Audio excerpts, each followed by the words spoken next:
The point is this. We have to now learn to add value to Ghana's natural resources. And education should be directed that way. Let me repeat what I said.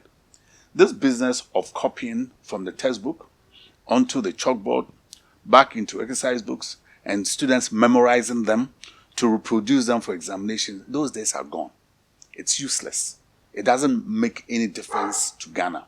We've been doing this since 1957.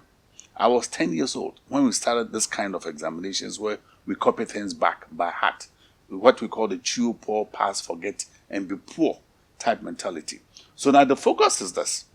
We have over 200 districts in this country. Every district is endowed in a certain way. We have natural endowments in this country, from Accra all the way to the north. What we have to do is begin to identify our national and natural inputs and develop science to add value to these things. Now, when we do hands-on type activities, there's no need to cheat. For example, if you work on projects, and we have projects as a form of assessment, direct their attention that way, where we are not just memorizing information for you. But let me give you a classic example. Let's say, for example, that you are in the northern Ghana. I do training all the way from Accra to northern Ghana. And you have young people who are involved in cotton production and processing cotton into textiles. And then processing textiles into, let's say, fabrics. And you examine young people on these things. There's no reason to cheat because we are doing things. And it's concrete. But where we look at abstractions, like name 3 functions of something, what are the 3 advantages of something, what are the 3 disadvantages of something, all these abstract and they are useless. That's why young people tend to memorize things, to produce it to you exactly the way you want. But these are not critical thinking skills. But the ideal, and why I should pay attention to this, the ideal is how do we begin to now retrain teachers, to retrain young people to learn to do things and develop skills with their hands.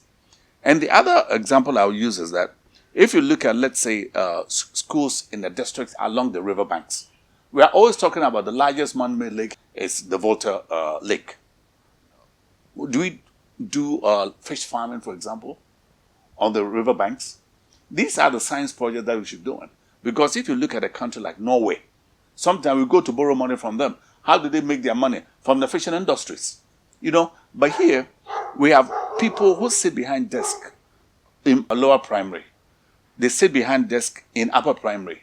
They sit behind desks in JHS, senior high school, all the way to universities, just copying and memorizing things.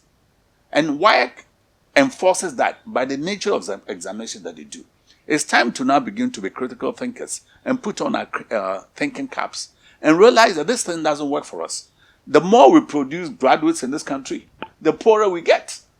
We are still underdeveloped.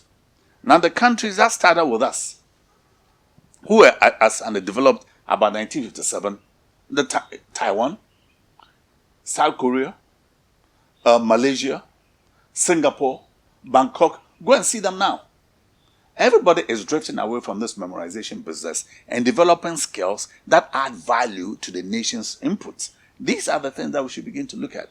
And if WIAC takes that attitude, then realize that we don't need examination that fail people. The important thing is that we use WIAC as a punitive assessment. A punitive assessment means that after JHS 3, you are not passing to go into senior secondary school. Now you're on your own.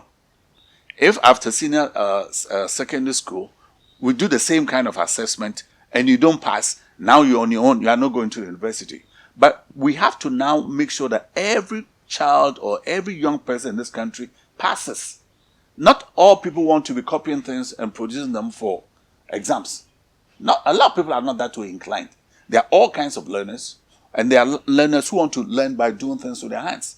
That is the sophistication that WIAC needs now. And if you don't change, and I keep saying that we are at that inflection point where it's really silly to continue doing the same things and expect to get a different result. That is the trap that WIAC is in. And they have to think about it. When young people fail, we have to begin to understand how did they fail and why did they fail.